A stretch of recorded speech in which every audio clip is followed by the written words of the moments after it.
Hello दोस्तों नमस्कार। Political science learning में आप सभी का स्वागत है। दोस्तों हम लोग यूजीसी नेट पॉलिटिकल साइंस का रिवीजन सीरीज कवर कर रहे हैं।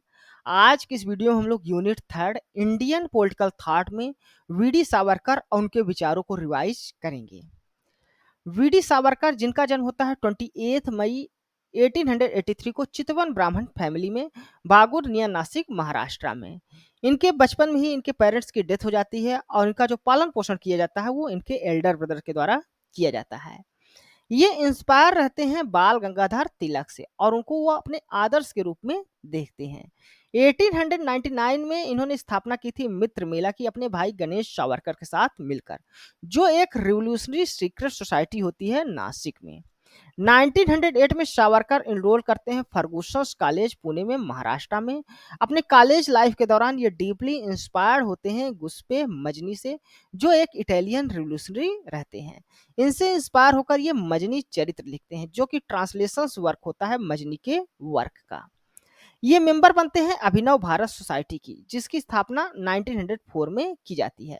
मित्र मेला की जो सोसाइटी सीक्रेट सोसाइटी की स्थापना इन्होंने 1899 में की थी, वही आगे डेवलप होकर अभिनव भारत सोसाइटी के रूप में इटेब्लिश होता है 1904 में।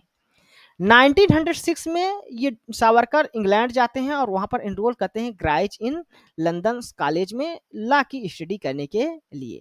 यहाँ पर ये इंडिया हाउस में रहते हैं, जो कि एक हाउस होता है इंडियंस के स्टूडेंट्स के लिए लंदन में। यहाँ पर रहते हुए वो इंडियन स्टूडेंट्स के लिए फ्री इंडिया सोसाइटी की भी स्थापना करते हैं। साथ ही साथ ये 1857 इंडियन वार ऑफ इंडिपेंडेंस नामक बुक भी लिखते हैं। 1907 में इस बुक को लिखते हैं और 1909 में ये पब्लिश्ड होती है। इसके बाद इन्हें अरेस्ट कर लिया जाता है लंदन में। इन पर चार्जेस लगाए जाते हैं प्रोक्योर करने के लिए और डिस्ट्रीब्यूट करने के लिए आर्म्स को, वेज करने के लिए वार अगेंस्ट द ब्रिटिश स्टेट और सेडिशंस स्पीचेस को डिलीवर करने का चार्ज इन पर लगाया जाता है। इन्हें अरेस्ट किया जाता है ऑन द ग्राउंड्स ऑफ सेडिशंस, यानी देशद्रोह के आधार पर इन्हें अरेस्ट किया जाता है और इनको 25-25 वर्ष की 2 सजाएं दी जाती हैं। ये इंग्लैंड से फिर सेलुलर जेल में भेज दिया जाता है अंडमान में, जो अंडमान में रहता है, जिसको काला पानी की सजा भी कहा जाता था।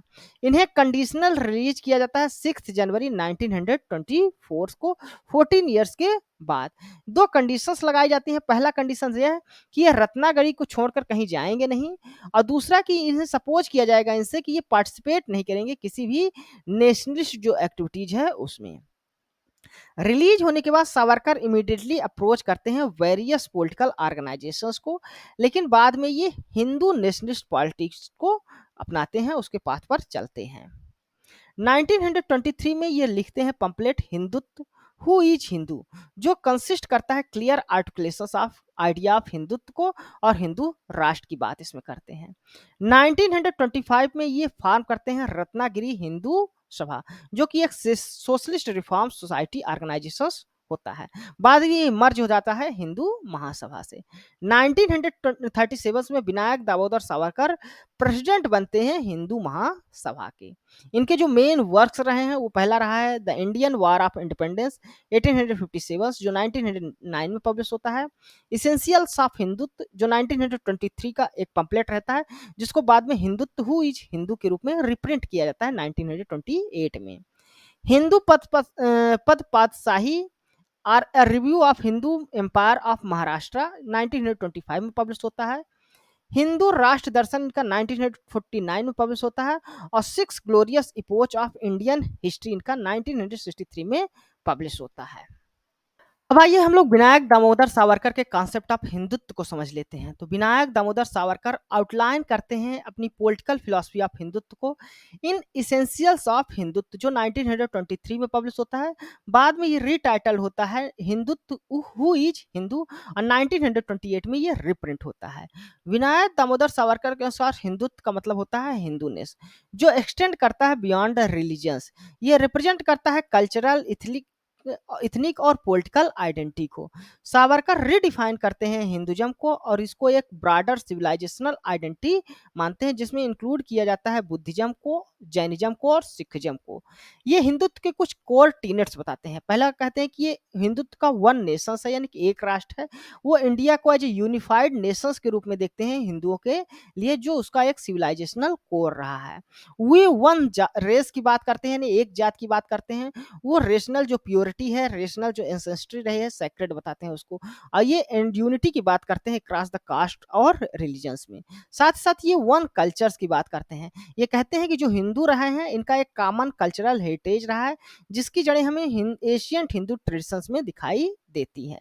सावरकर का जो हिंदुत्व रहा है ये इम्फेसिस करता है कल्चरल नेशनलिज्म को, जो उसको वो बेडरॉक मानते हैं इंडियाज के नेशनल आइडेंटिटी के लिए। सावरकर इम्फेसाइज करते हैं रेशनल थॉट्स और क्रिटिक करते हैं ये ritual and orthodoxy religious practices का।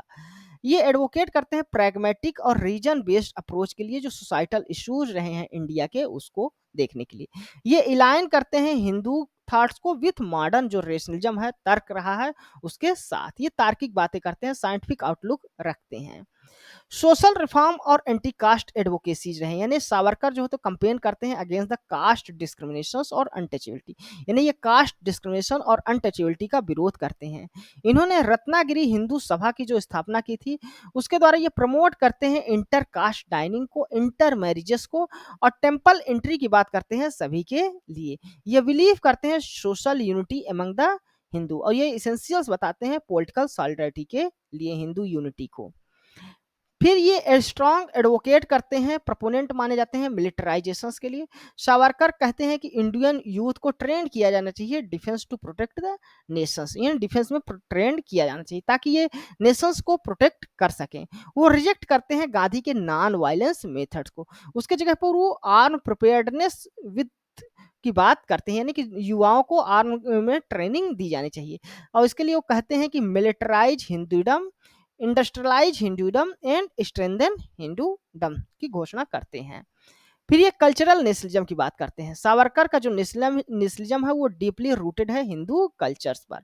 वो इंडिया को एज अ पुण्य भूमि और मातृभूमि दोनों के रूप में देखते हैं हिंदुओं के लिए, और ये प्रायोरिटाइज करते हैं revival of Hindu traditions, language और सिविलाइजेशन को, और इसको वो प्राइड के रूप में देखते हैं इंडियन आइडेंटिटी के लिए। ये क्रिटिसाइज करते हैं वेस्टर्न जो सेकुलरिज्म रहा है उसको, ये रिजेक्ट करते हैं वेस्टर्न स्टाइल ऑफ सेकुलरिज्म को, उसके जगह पर ये पॉजिटिव सेकुलरिज्म की बात करते हैं। ये कहते हैं कि पॉजिटिव सेकुलरिज्म अपहोल्ड किया जाना चाहिए मेजॉरिटी हिंदू इंटरेस्ट के अनुसार। वो कहते हैं कि साथ साथ किसी प्रकार का डिस्क्रिमिनेशन नहीं किया जाना चाहिए जो माइनॉरिटीज कम्युनिटी है उनका।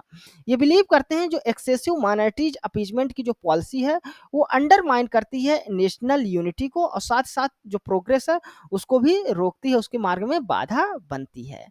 फिर इनका व्यू क्या रहा है पॉलिटिक्स एंड गवर्नेंस को लेकर, उसको देख लेते हैं। तो सावरकर एक स्ट्रांग सेंट्रल गवर्नमेंट की वकालत करते हैं, और वो इसको एसेंशियल्स बताते हैं मेंटेन करने के लिए नेशनल यूनिटी, इंटीग्रिटी और उसकी सिक्योरिटी को सुनिश्चित करने के लिए। ये प्रमोट करते हैं प्रैग्मेटिक और रिजल्ट ड्रिवन पॉलिटिकल सिस्टम्स को, और प्रायोरिटाइज करते हैं नेशनल इंटरेस्ट को, ना कि आइडियोलॉजिकल पोजीशंस को। इनका जो एंटी कॉलोनिज्म रहा है वो स्टैंड करता है अपोज करने का ऑल फॉर्म ऑफ इंपीरियलिज्म को अपोज करता है, और सेल्फ रूल और national sovereignty, complete national sovereignty की ये बात करते हैं। और ये कहते हैं इंडिजीनियस स्ट्रेंथ एंड गवर्नेंस के माध्यम से सेल्फ रूल और नेशनल जो सोवरेंटी है वो मेंटेन रहेगी। अब आइए कुछ प्रैक्टिस एमसीक्यूज कर लेते हैं विनायक दामोदर सावरकर पर। पहला क्वेश्चन है, in which year did Savarkar's Hindutva who is Hindu pamphlet was publish. तो हिंदुत्व हु इज हिंदू जो पंपलेट है ये 1923 में पब्लिश्ड होता है, और 1928 में हिंदुत्व हु इज हिंदू के नाम से रीटाइटल होकर रिप्रिंट होता है। तो पहले ये इसेंशियल्स ऑफ हिंदुत्व लिखते हैं 1923 में, बाद में हिंदुत्व हु इज हिंदू के रूप में रिप्रिंट होता है।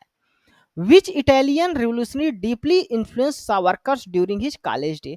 तो अपने कॉलेज के टाइम में ये किस इटालियन रिवोल्यूशनरी से इंस्पायर थे, इन्फ्लुएंस थे? तो ये गिउसेppe मजनी से इन्फ्लुएंस थे, और उनसे इन्फ्लुएंस होकर वो मजनी चरित्र भी लिखते हैं। नेक्स्ट क्वेश्चन है, what was the name of revolutionary society founded by Savarkar and his brother in 1899। तो सावरकर और उनके भाई के द्वारा 1899 में किस सोसाइटी की स्थापना की जाती है? तो मित्र मेला नामक सोसाइटी की स्थापना की जाती है, जो एक सीक्रेट रिवोल्यूशनरी ऑर्गेनाइजेशन होता है। नेक्स्ट क्वेश्चन है, according to Savarkar Hindutva is based on which of the following component. तो हिंदुत्व का जो कोर टीनेट्स रहा है वो one nation, one race, one cultures की बात करते हैं V D Savarkar. Next question है, what were the two central categories of Hindutva according to Savarkar. दो सेंट्रल कैटेगरीज क्या रही है हिंदुत्व की, तो हिंदुत्व का जो इंडिया है वो उनका पुण्य भूमि और पितृभूमि दोनों रहा है। तो ऑप्शन नंबर बी पितृभूमि एंड पुण्य भूमि।